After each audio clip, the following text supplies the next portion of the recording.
This is Eric Muathe, Muathe.com. It is November 21st, 2019. Markets are slightly down, and as a follow-up to a couple of recent videos I did on leadership, on the way up and on the way down, I want to take a look at Amazon, but before I do, take a look at the S&P 500, of course, pretty much in the month of November recording all-time highs.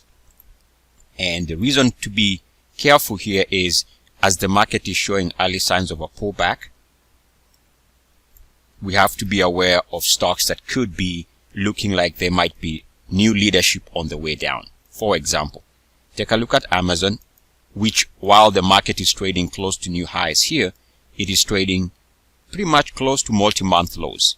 So what we can do here is watch the recent monthly closing low for a potential break. Now, if that break takes place, and especially if the market continues pulling back, be aware this might actually lead into a major sell-off in whatever stocks are breaking down as the market is pulling back. So this is the recent monthly closing low from September. A break below this price would be very bearish. Keep in mind, more importantly, is we have the RSI and MACDs showing potential of moving to fresh multi-year lows. That's the RSI.